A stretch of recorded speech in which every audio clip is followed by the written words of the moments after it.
హెచ్ఐవికి వాడే మందుల వల్ల కిడ్నీ సమస్యలు వచ్చే అవకాశం ఉంది. నమస్తే అండి, నేను మీ doctor Chintala Venkata Rakesh, consultant endocrinologist, Sanjeevani hospital, Vijayawada. చాలామంది పేషెంట్స్ హెచ్ఐవికి రకరకాల మందులు వాడతారు. దానివల్ల కొన్ని రకాల మందుల వల్ల కిడ్నీ సమస్య, క్రియాటిన్ పెరిగే ఛాన్స్ ఉంటుంది. అది నేను చూసిన పేషెంట్ ఎగ్జాంపుల్తో మీతో షేర్ చేసుకుంటాను. ఒక పేషెంట్, షుగర్ అని నా దగ్గరికి వచ్చింది. సో ఆ షుగర్కి మందులు వాడుతూ ఉంది. కానీ కొన్ని రోజుల నుంచి ఆకలి తగ్గిపోయింది, తినబుద్ధి కావట్లేదు, నీరసంగా ఉంటుంది అని చెప్పింది. సో తన బరువు కూడా చాలా తక్కువ, కేవలం 35 కేజీలే ఉంటుంది.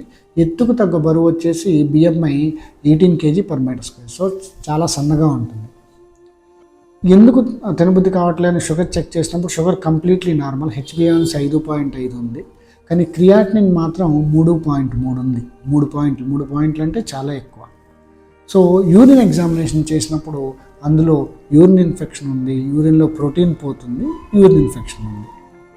ఏంటి కారణం అని వెతికినప్పుడు తను ఏం మందులు వాడుతుంది, అంతకుముందు ఏమన్నా వేరే ఆయుర్వేదం కానీ, హోమియో మందులు కానీ, వేరే నొప్పుల బిళ్ళలు కానీ వాడుతుందా అని మనం బ్యాక్ హిస్టరీ తీసుకుంటున్నప్పుడు మిగిలిన మందులు ఏం వాడట్లేదు. కానీ ఈ హెచ్ఐవికి సంబంధించి ఒక మందు వాడుతుంది. అందులో టినోఫవిర్ అనేటటువంటి ఒక మందు ఉందన్నమాట.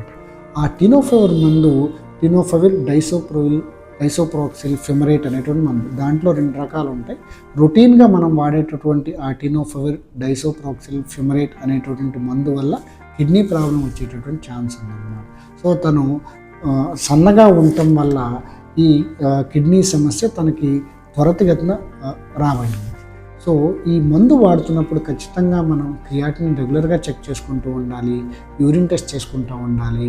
అందులో ఏదైనా ప్రాబ్లం ఉన్నప్పుడు ఆ మందు మార్చి వేరే కిడ్నీకి ఎఫెక్ట్ కానటువంటి వేరే మందులకు షిఫ్ట్ అవ్వడం చాలా మంచిది. సో హెచ్ఐవి పేషెంట్స్ కనుక మనం మందులు వాడుతున్నప్పుడు కంపల్సరీ మనకి కిడ్నీ ప్రాబ్లం ఏమన్నా ఉందా, లేదా లివర్ ప్రాబ్లం ఏమన్నా ఉందా అన్నటువంటి పరీక్షలు అట్లీస్ట్ కొన్ని నెలలకు ఒకసారి కనుక చెక్ చేసుకుంటే ఆ మందుల ఎఫెక్ట్ మన బాడీ మీద పడకుండా ఉంటుంది.